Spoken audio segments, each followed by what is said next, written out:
Muy buenas tardes, tengan todos ustedes. Sean bienvenidos a esta charla. Eh, esta charla, pues, que resulta muy interesante: paridad en México, la inclusión de las mujeres en la toma de decisiones.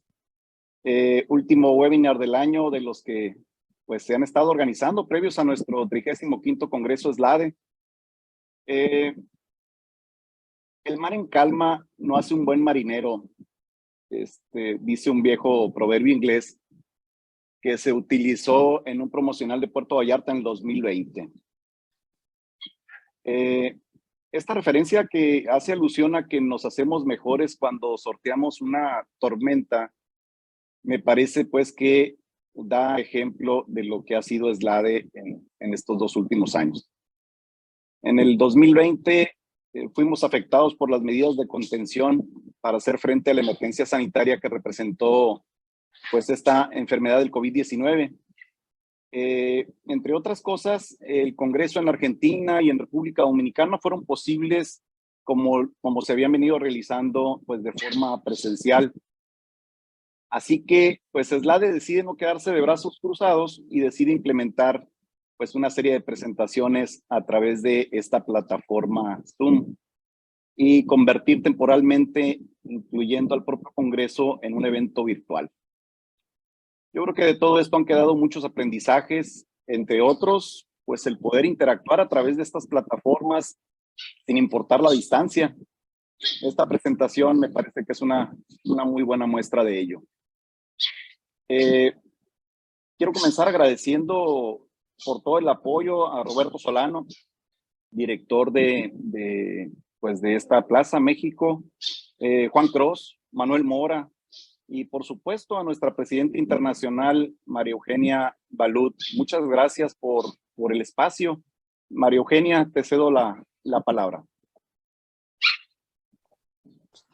Buenas tardes a todos. Gracias, Luis Roberto, por tus palabras. Y bueno, como decía Luis Roberto, este es nuestro último webinar de este tipo antes del Congreso en Puerto Vallarta. Ya falta menos de un mes para que nos encontremos en el Congreso los días 27, 28 y 29 de octubre, así que estamos muy contentos. Los esperamos a todos y los invitamos. Y quería darle la bienvenida, seguramente Luis Roberto la va a presentar, pero quería agradecerle a la licenciada Susana Rodríguez que hoy nos va a dar la charla, una charla sumamente interesante, así que los invito a disfrutar. Un gusto, Susana. Los invito a disfrutar esta charla y espero que nos veamos en el Congreso de Puerto Vallarta. Seguramente tendremos muchos temas para intercambiar. Bueno, bienvenida y bueno, los invito a que empiece ya la conferencia. Gracias. María Eugenia, muchísimas gracias. Antes de dar inicio con la presentación de nuestra conferencista, me gustaría invitarles a conocer un poco de lo que les espera en Puerto Vallarta a través de un video corto, recordando pues que en octubre la estrategia toca puerto. César, ¿serías tan amable de reproducir?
Pues bueno, parte de lo que nos esperan. Muchas gracias, César.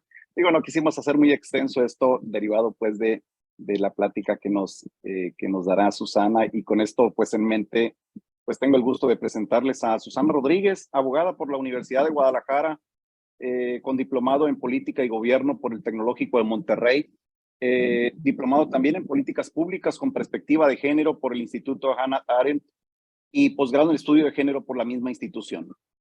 Regidora del municipio de Puerto Vallarta 2015-2018, presidiendo la Comisión de Turismo y Desarrollo Económico, directora de Turismo de Playa del Estado de Jalisco 2018-2021 y actualmente la representante del gobierno del Estado de Jalisco en la región Costa Norte Occidental, con sede en este puerto de Vallarta, Jalisco. Susana, muchas gracias por estar con nosotros. Estamos muy atentos a tu presentación. Susana, adelante. ¿Qué tal? Pues muy buenas tardes a todos. Muchas gracias por la oportunidad, el espacio. Espero que este tema que es tan importante, sobre todo para los países de América Latina, podamos abordarlo de una manera en la que el intercambio de ideas siempre pues esté privilegiado.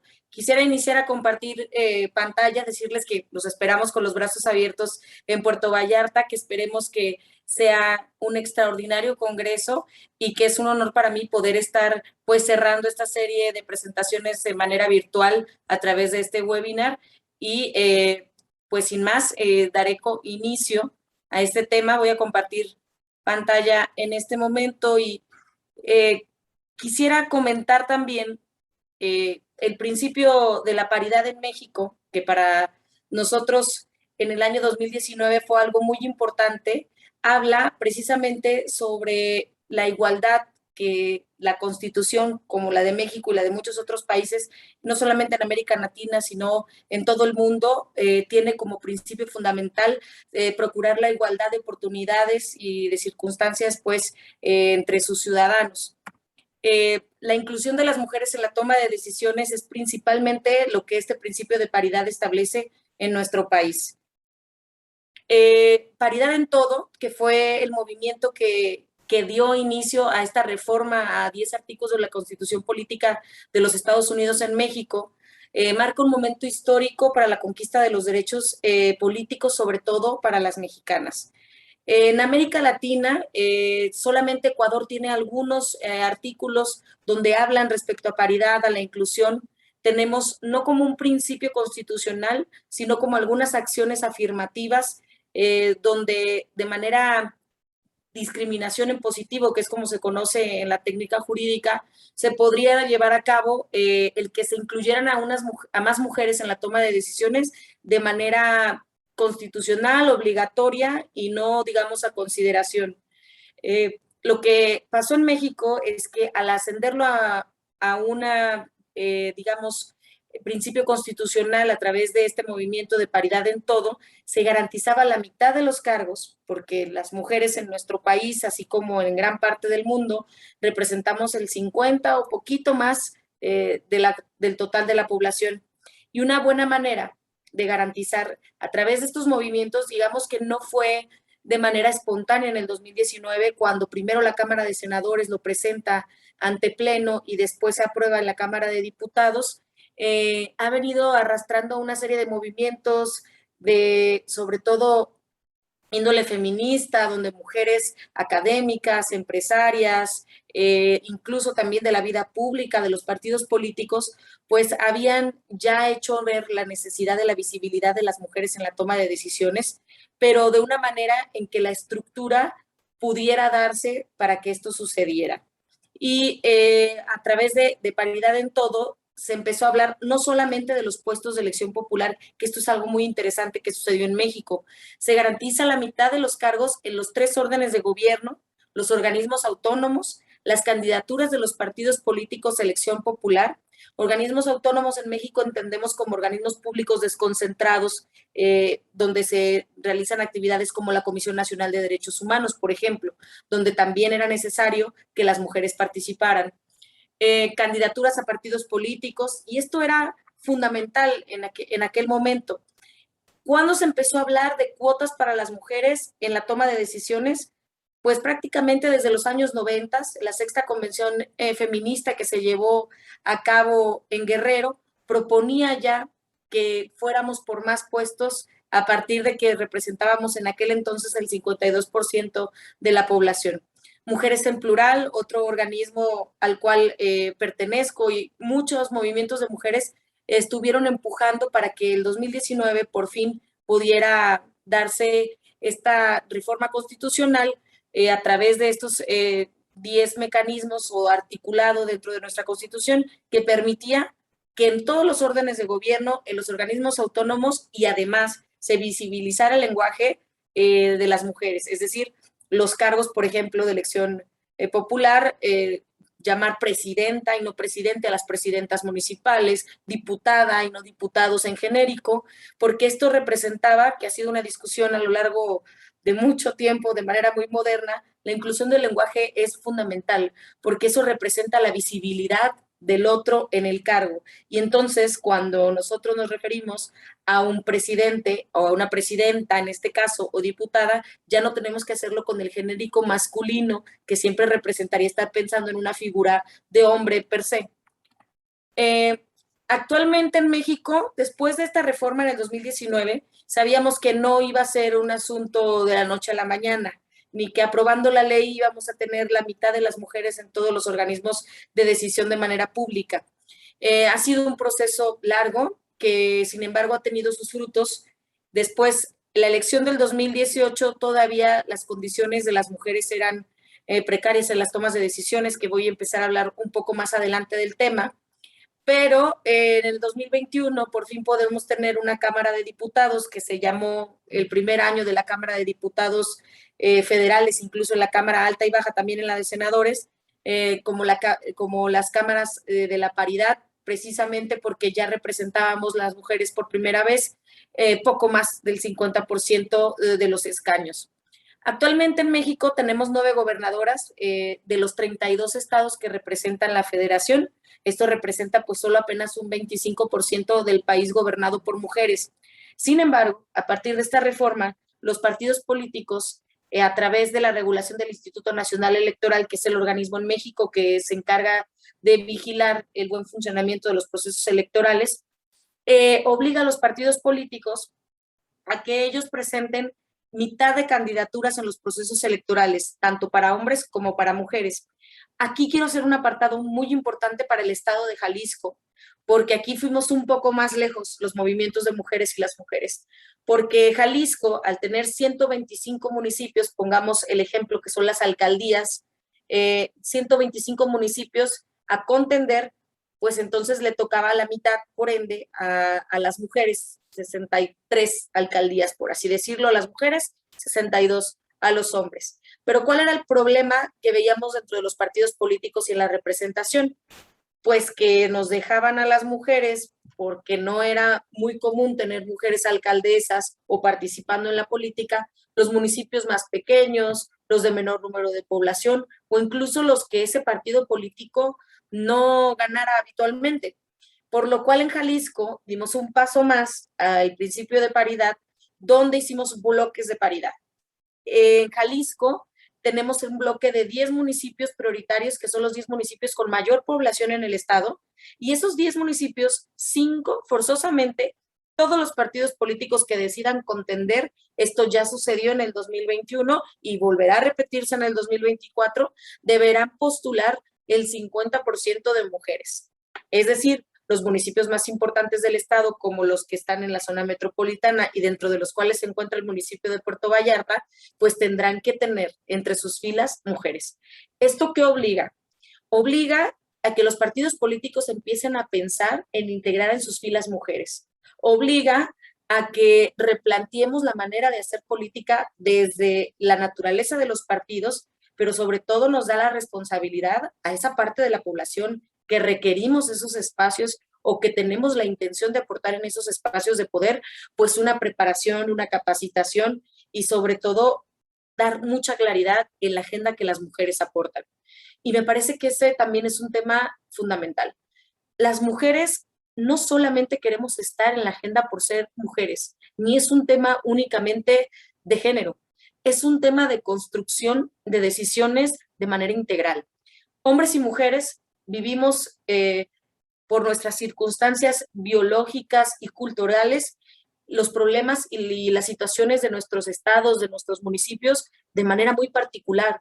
Y la integración en la toma de decisiones, tanto de hombres como de mujeres, lo que va a dar como un resultado es la efectividad de estos gobiernos. Esa es la verdadera lucha que las mujeres que nos dedicamos a la vida pública queremos poner sobre la mesa.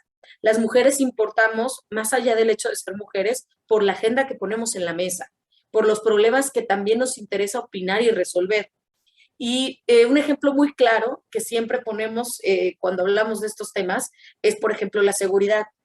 Si le preguntamos a un hombre en la toma de decisión, la seguridad para él pues tendrá que ver seguramente con mayor número de elementos de seguridad, con mayor capacitación de ellos, con mayor armamento, etcétera.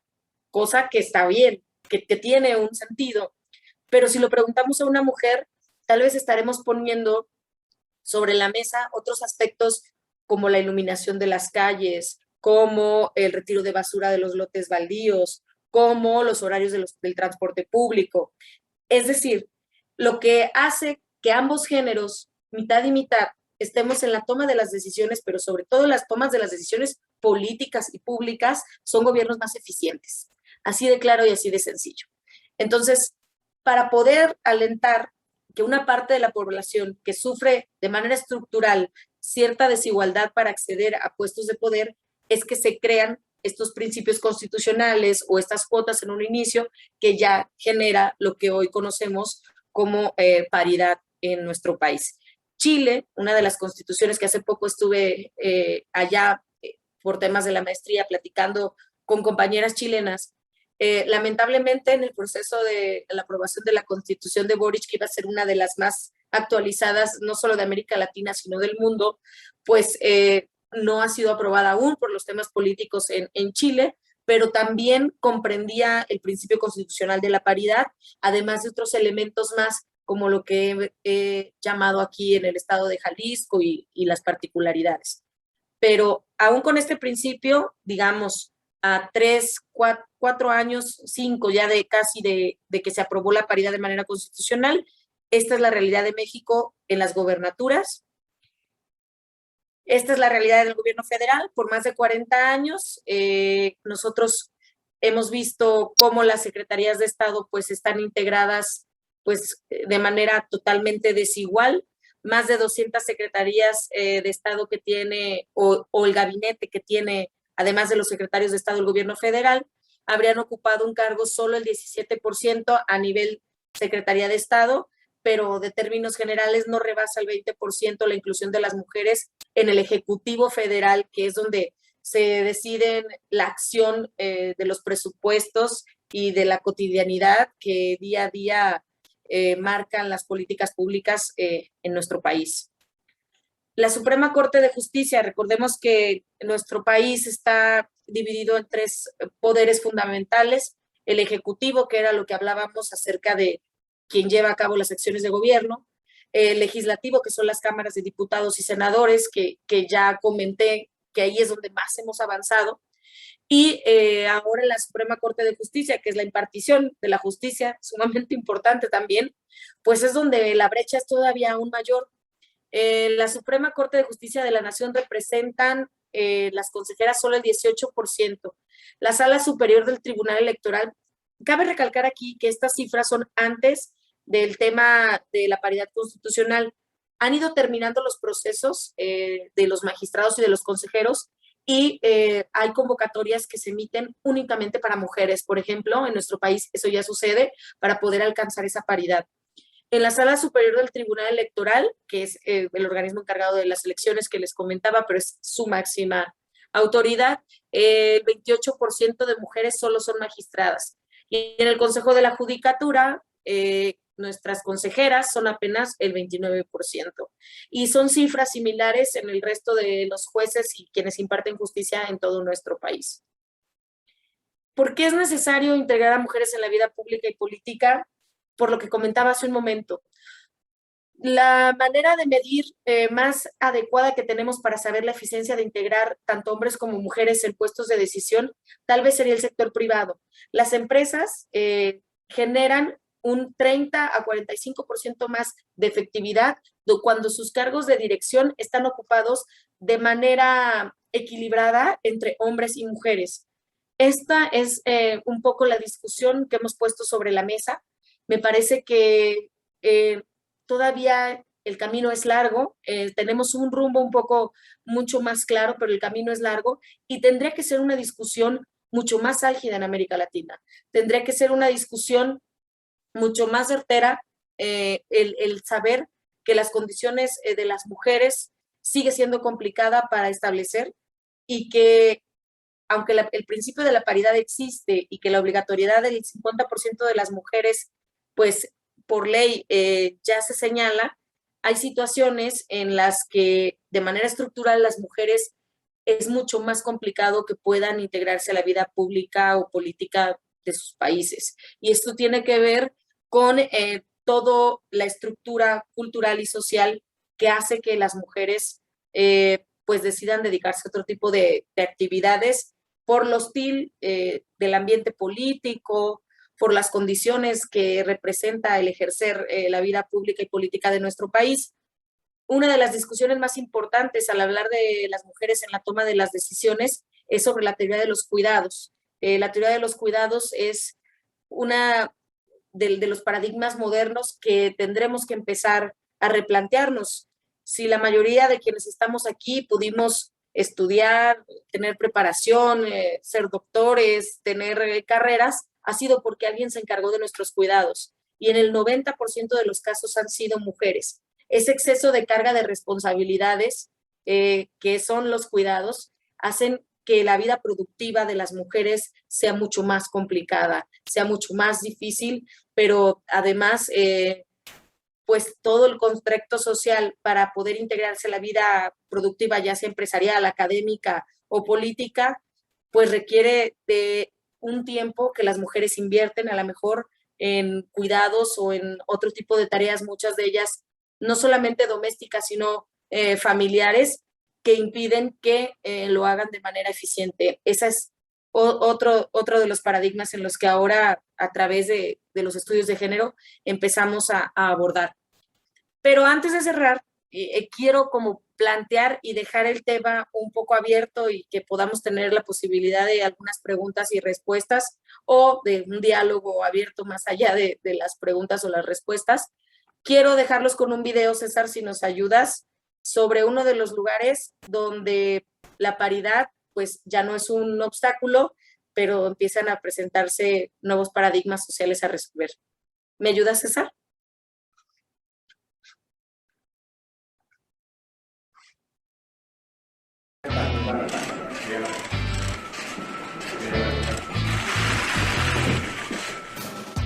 Sanna Marin es la primera ministra más joven del mundo y encabeza una coalición de 5 partidos, todos liderados por mujeres.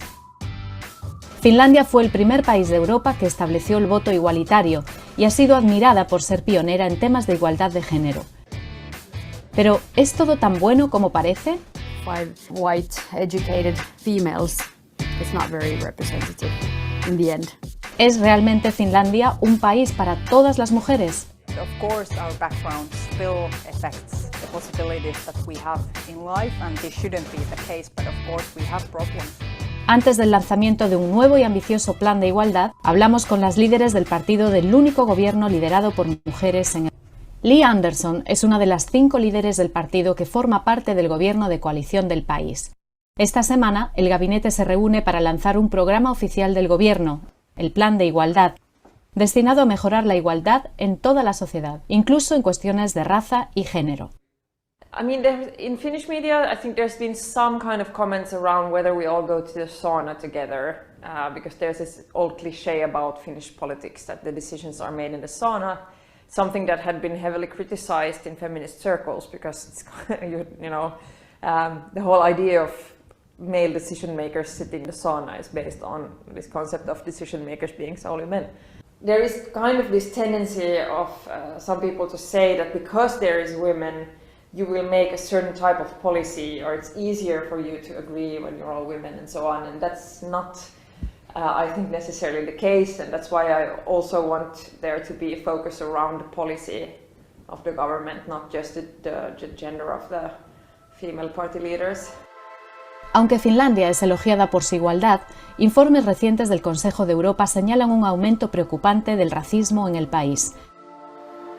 Bella Forsgren es la única diputada negra del gobierno de Finlandia y Akuna Onwen es la presidenta del Foro Antirracista de Finlandia.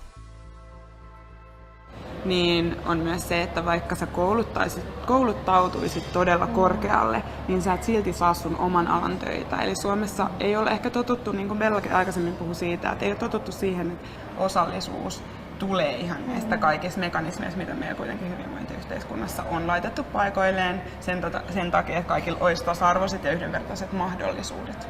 If we had exactly the same conditions, exactly the same timing, exactly the same age, exactly the same family background, and yet Sanna Marin was black, would she be Prime Minister? Now? Not now. No. Nyt ei. Not now. I think the representation with 5 white educated females is not very representative in the end. And there were a lot of critical writings when this photo went viral that, hey, if we really look at the equality here, it doesn't show yet. And I agree on that.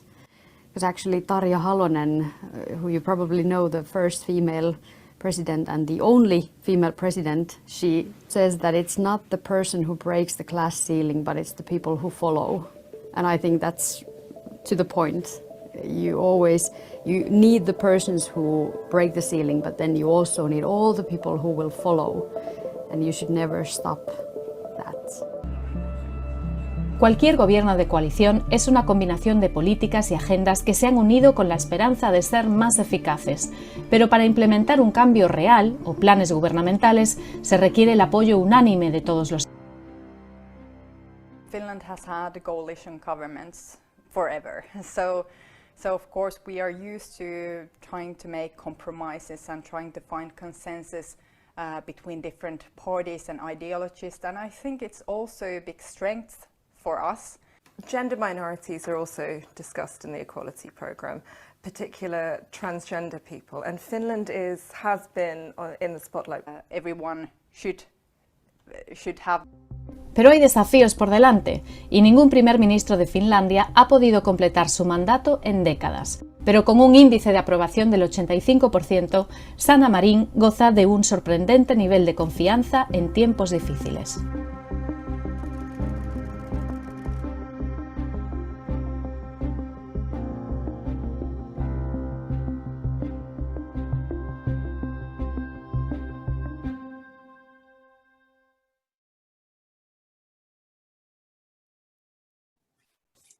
Bueno, esto lo quiero dejar al final porque resolvemos el problema con integrar a la mitad de la sociedad de los privilegios y de la falta de igualdad. Pues no, pero el tratar de entender el privilegio del otro y generar las condiciones a través de las políticas públicas necesarias para disminuirla cada vez más, sí es necesario. Y creo que esa es una responsabilidad de todos. Escuchaba a una periodista mexicana y activista ejemplificar de una manera magistral el privilegio y a qué se refiere. Y es la transversalidad que llama aquí. Por ejemplo, si las mujeres sufren de esta discriminación frente a los hombres, pues también hay mujeres indígenas, por ejemplo, en nuestro país, que no tienen las mismas condiciones que las mujeres blancas o las mujeres que tuvimos la posibilidad de estudiar. Y en ese momento es cuando entra el verdadero combate a la desigualdad y el privilegio. El privilegio es como si la vida fuera una carrera y donde todos de 100 kilómetros y algunos empezamos en el kilómetro 20, otros en el kilómetro 40, otros en el menos 10, o algunos ni siquiera saben que están corriendo. Entonces, el entender esta parte y saber que este privilegio no quiere decir que no me esforcé, que no corrí, que no estoy ahí, sino que debo tener la suficiente capacidad y madurez para entender que el privilegio merece que existan estructuras donde los demás podamos tener más o menos las mismas condiciones. Esas son las luchas de nuestros países. La lucha por la inclusión de las mujeres en la toma de decisiones no tiene que ver solo con las mujeres, sino con toda esa transversalidad de desigualdad que se debe visibilizar a través de empezar con este 50% de la población que tiene menores condiciones y está desprivilegiada en esta carrera de la actividad y la productividad de nuestros países. Muchas gracias a todos y agradezco la atención y estoy a la orden para cualquier duda o comentario al respecto. Caray, Susana, muchísimas gracias. Pues vamos a dar espacio ahora a preguntas, inquietudes de la audiencia. Por favor, levanten su mano electrónica o en su defecto manifiesten su inquietud a través del propio chat para aquellos que no quieran abrir su micrófono. Estamos atentos a sus inquietudes.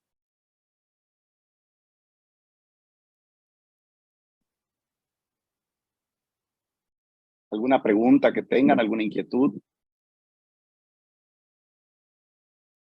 Adelante, Leonardo, por favor. Hola, ¿qué tal?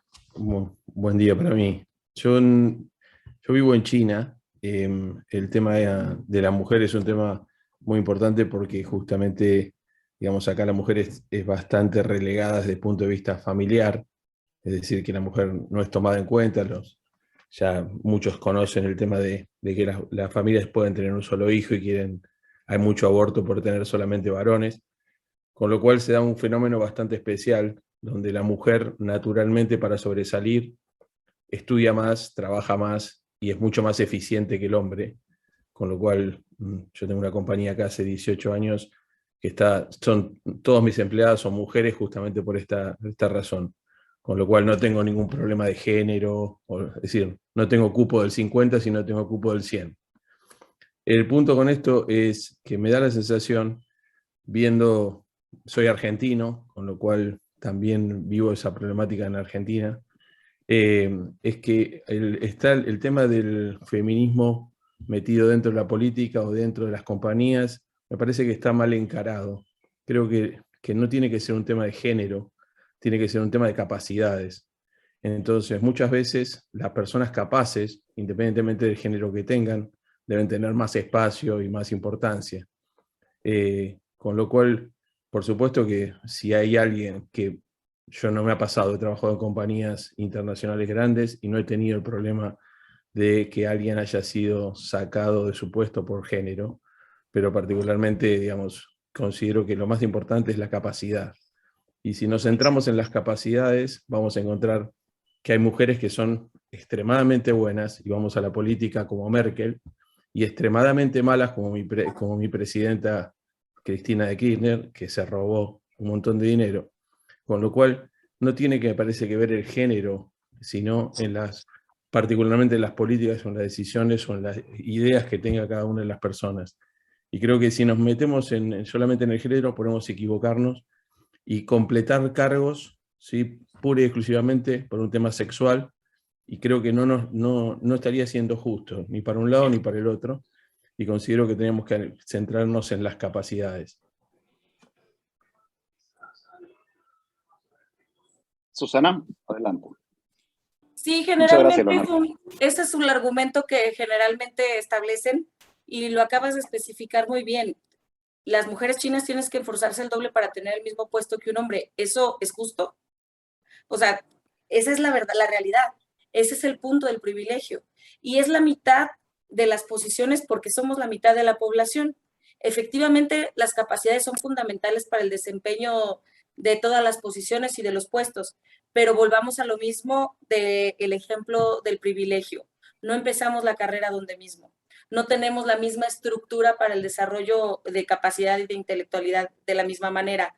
Y después se vuelve como el huevo y la gallina y se convierte en un juego muy perverso, sobre todo cuando las estructuras patriarcales o de poder están acostumbradas a mantenerlo, donde, bueno, pues es que no hay mujeres porque no son capaces, bueno, pues es que primero que se preparen, bueno, pues es que denles la oportunidad. Entonces, lo importante aquí es entender que deberíamos de tener las mismas circunstancias ambos. El feminismo no es otra cosa que la búsqueda de la igualdad, es una causa en busca por los derechos humanos, por los derechos fundamentales, no de la supremacía de un género por el otro. Aquí, por eso es tan controversial este tema. Por supuesto que cuando esté un puesto en un nivel académico o empresarial requiera de un perfilado, vas a ver atributos que no tengan que ver de manera genérica si es un hombre o una mujer. Pero generalmente en la toma de la decisión, por ejemplo, si es una mujer que está casada, si es una mujer que tiene una familia, si es una mujer que tiene hijos, pues entonces a lo mejor no es tan atractivo para un empleador.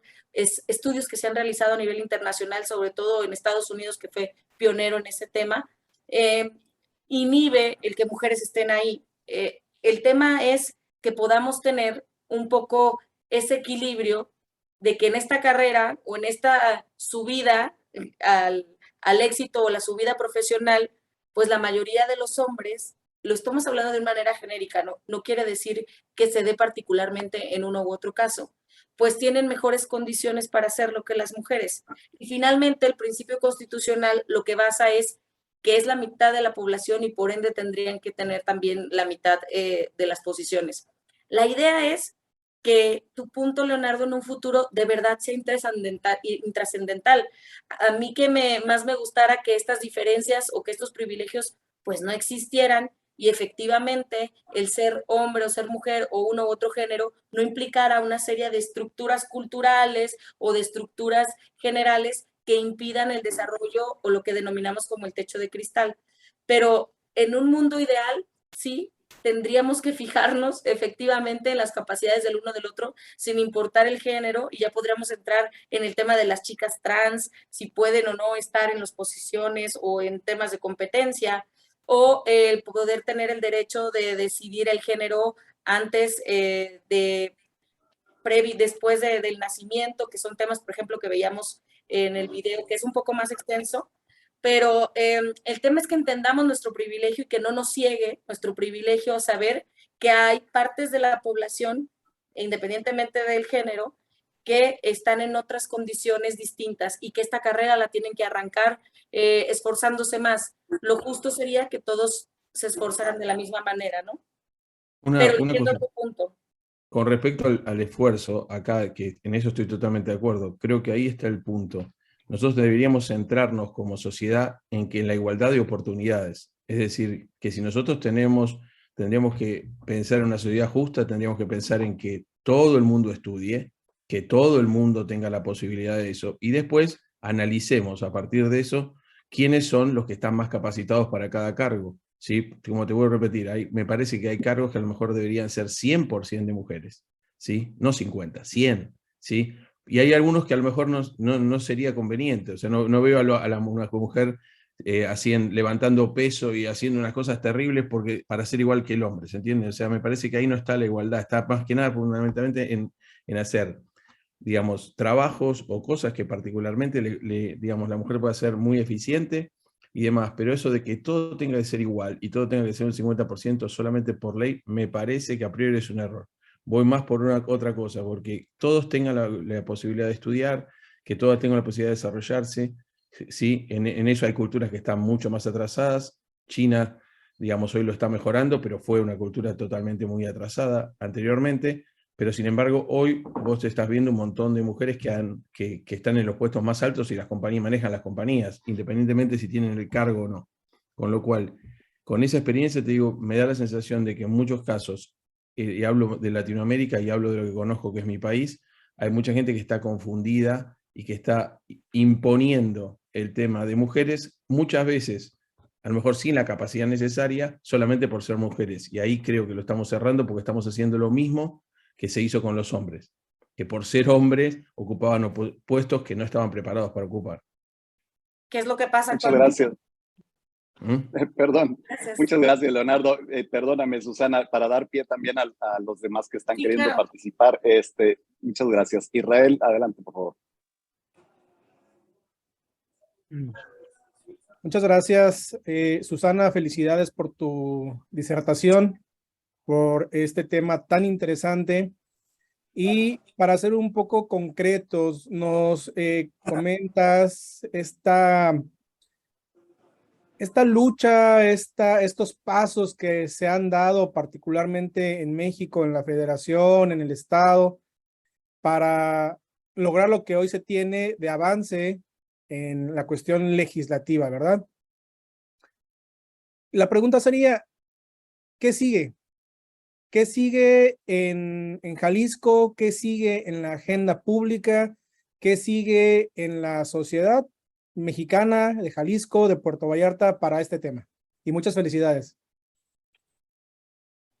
Precisamente el tema de los cuidados es algo que está sobre la agenda. En el Foro Internacional del Libro, en la Feria Internacional del Libro, habrá un foro donde se estará presentando un documento de investigación de muchas investigadoras, no solamente de América Latina, sino de España y otras más, donde hablaremos por qué precisamente no podemos medir las capacidades de dos personas que no entran de la misma manera, que no tienen las mismas oportunidades, y cómo empujamos a que todos tengan esas mismas oportunidades y todos tengan esas mismas capacidades. Y la teoría de los cuidados creo que es un tema fundamental, donde hablamos de cómo el Estado tiene que involucrarse mucho más en la teoría de los cuidados, donde temas como las guarderías, el ampliar los horarios escolares, incluso también no solamente con el tema de las mujeres, sino con el tema de los hombres en las licencias de paternidad, que sean mucho más amplias. Es decir, cómo el Estado empieza a involucrarse cada vez más en la responsabilidad de los cuidados de la población, y que esto permita que podamos desarrollar tanto hombres como mujeres la capacidad para poder insertarse en la vida laboral y profesional. Muchas gracias. Muchas gracias, Israel. Por ahí tenía la mano levantada el doctor Alberto Rigail. No sé si todavía se encuentra en la sesión o salió de la sesión. Muy bien. Bueno, mientras tanto, alguien más. César. César, por favor, adelante. Muy bien, muchísimas gracias por esta oportunidad de participar. Y entiendo muy bien todo este movimiento de querer que todas las personas tengamos igualdad de oportunidades. Pero me surge una sola duda. En lugares donde estructuras ya muy definidas por hechos culturales, o sea, porque ya la historia ha dicho que así son y que les gusta trabajar de cierta manera y funciona, donde hay países donde la cultura importa mucho, importa más que una estructura, ¿qué impacto? Y la pregunta sería, ¿qué impacto tendría este movimiento dentro de los lugares donde tienen una cultura tan arraigada que ni siquiera las mujeres buscan esa necesidad por hacer más? Esa sería mi pregunta. Gracias, César. Tocas un tema bien importante, porque, por ejemplo, esta agenda de igualdad o de derechos nunca es pareja, ni siquiera en el país, ni siquiera en el mundo, porque mientras hablamos en Finlandia, donde ya están gobernados, donde ya pasaron esa parte, en lugares como Oaxaca, en México, hay culturas indígenas que prohíben que las mujeres estén en cargos de elección, donde obligan a las niñas a casarse a los 13, 14 años, y que están incluso protegidos precisamente por lo que tú comentas, donde la cultura se convierte en el uso y costumbre que finalmente rigen a los pueblos indígenas. Y en México, por de manera política respetar los usos y costumbres, se permite incluso los delitos, como te comento, el tema de las niñas en comunidades indígenas, que cada vez ha ido avanzando más.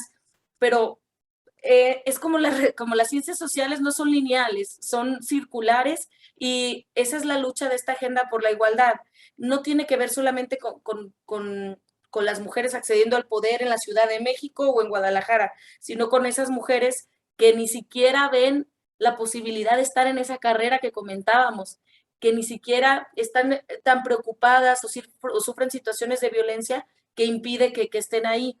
Esa es parte de la transversalidad. Nosotros en los temas de estudios de género lo llamamos transversalidad, y es fundamental que entendamos que el avance de la conquista por la igualdad y los derechos no es igual en una comunidad y en otra, y que la única manera de que esos cambios susciten es a través de las leyes, y es a través de la Constitución y de la autoridad y de la intervención del Estado, porque si no, entonces es mucho más lento o incluso no se da. Por eso se hacen estas acciones afirmativas, porque dan ese vuelco estructural que empuja a que las cosas cambien. Por eso la necesidad de que situaciones de este tipo estén en la ley. Porque qué bueno fuera que todos fuéramos conscientes, por ejemplo, y no cometiéramos delitos, ¿no? Qué bueno fuera que todos entendiéramos que robar está mal y no tendría que estar en la ley o meter a la gente a la cárcel. Pero mientras eso sucede, mientras esa conciencia llega, lo fundamental es que el Estado, que su principal función es garantizar la seguridad y la igualdad del resto de la población que sufre en condiciones como esta naturaleza. Y nada más como para terminar la pregunta, como mencionaba anteriormente Leonardo, de que sí, no es tanto el tema del género, sino de las capacidades de las personas. Me gustaría saber qué opinas acerca de qué impacto tendría si mujeres o personas en general que no tengan las capacidades necesarias para desempeñar un puesto, por poner un ejemplo, y llegan a este puesto y no lo desempeñan de una manera tan correcta. Es lo que quisiera, como última pregunta, plantear. ¿Qué pasaría en caso de que alguien que no esté listo para desempeñar un cargo lo desempeñe? Si te fijas, siempre señalamos, y algo que mucho sucede en nuestro país, es si las mujeres principalmente son las que están suficientemente capaces o no. O es lo que pasa en política muchas veces, ¿no? Y suele ser una paradoja como para tratar de desviar un poco la atención. Sin embargo, lo que aspiraríamos es eso, que todos los puestos políticos llegaran por eso, y no llegara la hija, la tía, la prima, la novia, o el compadre, o el amigo. O sea, en realidad, sí es importante lo que dice Leonardo, el replanteamiento de qué capacidad tiene esa persona para estar ahí, y los vehículos en las decisiones políticas. Y creo que la historia de América Latina no es tan distinta en sus países. Es decir, yo no creo que el presidente de México, no digo que el de ahorita para no meterme en problemas, pero que los últimos 4 presidentes de nuestro país hayan sido los hombres más preparados de México o los más capaces de México. Yo creo que más bien fueron los que a través de una estructura partidista o política o cultural, de donde ellos se encontraban y las circunstancias, hicieron que llegaran a esas posiciones de poder. Pues esa estructura es la que impide que más mujeres lleguen independientemente de la capacidad, y a hombres y mujeres.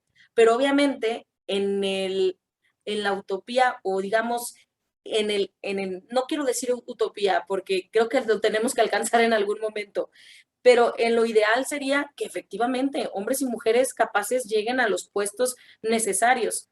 Pero en el entramado político de nuestros países, eso es sumamente complicado. Y seguramente los que llegan, y según la trama política de cada uno de nuestros países, no son necesariamente ni los más aptos ni los más preparados. Y sí es algo en lo que debemos empezar a poner la atención todos.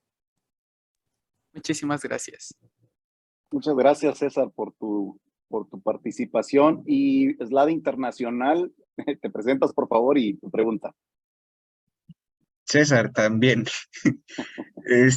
Me salgo tantito a las cámaras porque me parece que este tema siempre es muy interesante, muy importante reflexionarlo, sobre todo ahorita que estoy viendo que tenemos gente muy joven conectado a la videollamada, y me gusta mucho la forma en la que lo desarrollaste, Susana, porque me ha tocado escuchar este tema en más ocasiones, tanto dado por hombres como por mujeres, y desafortunadamente tiende a tener un sesgo muy recargado hacia algún lado y pierde por completo lo importante que es pues la inclusión, ¿no? Entonces, en su momento, digo, lo hago nada más como reflexión. Recuerdo que hace unos años, cuando estaba estudiando historia, uno de mis maestros me decía, las zonas designadas para el grupo LGBT ahorita se ven como una zona segura, ¿no? Y en su momento la gente las evitaba, pero los del LGBT los buscaban porque era la zona en la que podían ser ellos sin que nadie los estuviera juzgando.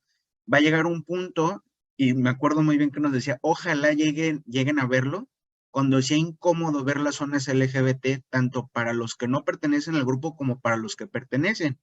¿Por qué va a ser incómodo? porque la etiqueta va a estar sobrada, porque simplemente ya cumplió con su función. Lo que lo volvió, lo que lo impulsó en su momento, ya no es necesario, ya no exige que esté presente.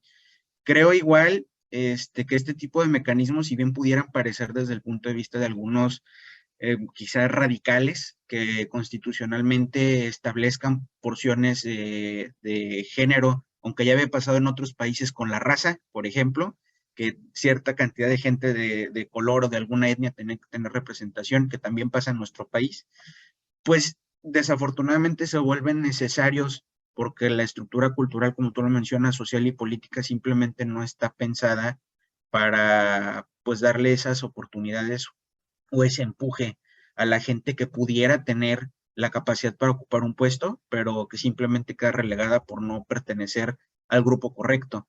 Entonces, ojalá igual, yo sí creo que es un tanto utópico viéndolo desde el punto de vista económico. No, desafortunadamente no siempre vamos a poder educar a todos. Habrá algún genio por ahí que se nos va a quedar fuera porque no le tocaron las circunstancias adecuadas. Pero digo, quién sabe, a lo mejor ahorita lo que yo estoy diciendo que suena ilógico y muy utópico, muy difícil de alcanzar, a lo mejor a mis nietos les toca verlo como algo normal, natural, y que es raro que alguien no tenga acceso a una formación o oportunidades. Muy interesante, muchísimas gracias, Susana, por tus palabras. Gracias, César. Sí, es que esa es la naturaleza, esa es la esencia de estas acciones que probablemente en el futuro no existan y sí prevalezca la capacidad de cada una de las personas. Pero entendamos, por ejemplo, la inclusión de razas o la inclusión de las comunidades indígenas en las cámaras de diputados en porcentajes o en partidos políticos. ¿Qué? Difícilmente la comunidad indígena va a tener a lo mejor la misma preparación que un ciudadano de la capital del país. Entonces sí es interesante y sí es necesaria una acción afirmativa que permita incluir la visión de estas personas, porque además la capacidad para gobernar y la capacidad para generar políticas públicas va más allá de la academia. Tiene que ver también con la resolución de los problemas que día a día vivimos las y los ciudadanos. Tiene que ver en cómo concebimos el mundo cada uno o nuestras ciudades y qué aportamos para eso. Y eso a veces no es tan sencillo de medir. Susana, César, gracias por tu aportación, por tu participación. Susana, muchísimas gracias. En verdad quisiera continuar con este debate. En verdad creo que se torna bastante interesante comenzar a ver las distintas perspectivas. Me quedo con la idea, Susana, salvo mejor opinión, me quedo con la idea pues de que esto no es un asunto de capacidad, sino es un asunto de representatividad cuando hablamos de esta paridad, ¿no? Claro que pues queda el tema, Susana, como un tema de interés no solo nacional, sino un tema de interés internacional y que nos deja pensando en todas las tareas que tenemos pendientes como sociedad, ¿no? De mi parte, Susana, yo te agradezco muchísimo el haber aceptado participar con nosotros, además de todo el apoyo que nos has brindado para la realización también del propio Congreso. Y sin más, además de la felicitación, claro está, sin más le solicito a nuestro director de Relaciones Internacionales, Juan Cros, que cierre con unas palabras esta charla. Juan. ¿Cómo les va? Buenas tardes, ¿me escuchan? Perfectamente, Juan. Bueno, la verdad muy interesante, felicitar a Susana, a ti Luis Roberto por este webinar tan interesante. Me encantaría meterme en la discusión, iba a levantar la mano, pero ya estamos a 2 minutos de la hora y yo creo que es un muy buen motivo para dejar este preámbulo para el debate presencial, ojalá, en el Congreso. Simplemente hacer una reflexión, al menos de los que creemos. Hay un dicho en el área, en la gente de lo jurídico, que siempre dicen que el derecho va detrás del hecho. Entonces, si bien yo coincido con Susana que hay momentos que la ley es la que debe marcar, hay que preguntarse por qué hay tanta legislación en este momento, porque la lucha viene de hace muchas décadas, de muchos siglos. Y esa es otra conclusión. Cuando uno quiere cambiar las cosas por imposición solamente de una ley, generalmente, si la gente, la sociedad, los que controlan la sociedad no quieren cambiar todavía, por más ley que haya, le van a buscar la vuelta al palo, la comba al palo, como decimos en Uruguay, ¿no?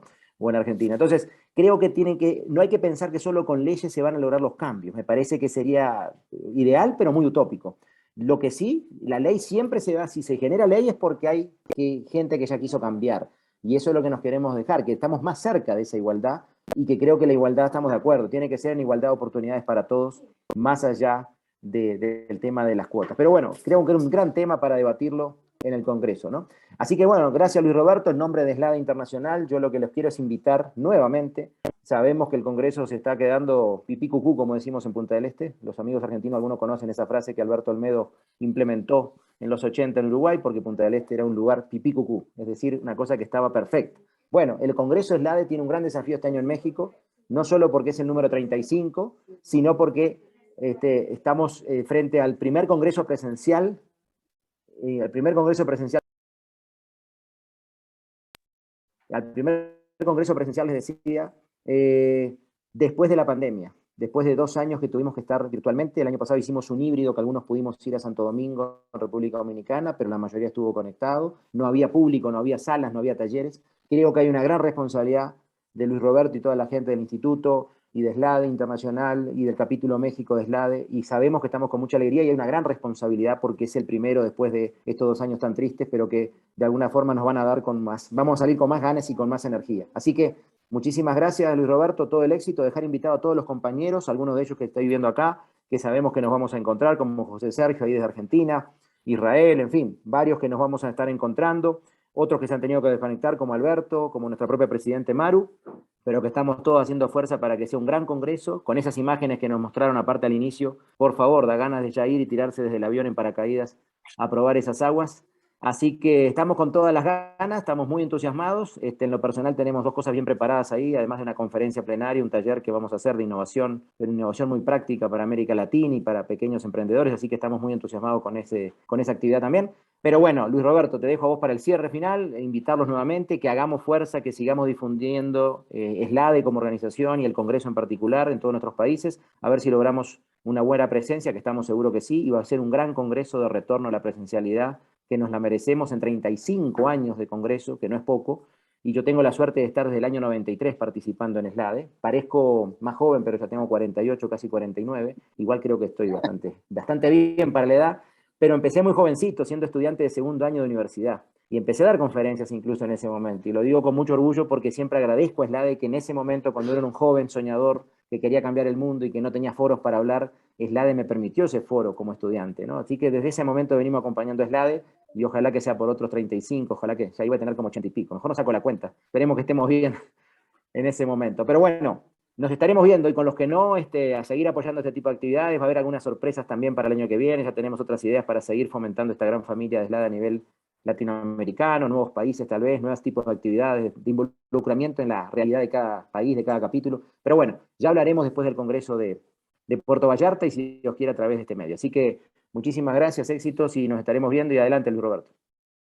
Muchísimas gracias, Juan. Muchísimas gracias a todos, y pues nos vemos en Puerto Vallarta el próximo 27. Ya algunos de ustedes ya hicieron sus reservas, así aquí nos vamos a ver con mucha calidez. Así es que esperemos estos grandiosos chocolates de Roberto Solano aderezados con tequila, y que, pues bueno, tanta fama han tomado. Muchísimas gracias a todos por la participación. Que tengan un excelente día. Un fuerte abrazo a todos mis compañeros. Susana, muchísimas gracias. Hasta pronto. Gracias, Luis Roberto. Nos estamos viendo. Milagros, Susana, muchas gracias. César, muchas gracias. El Congreso, ahí para seguir debatiendo, ¿no? Este gran tema. Que estén bien todos. Chao, nos estamos viendo.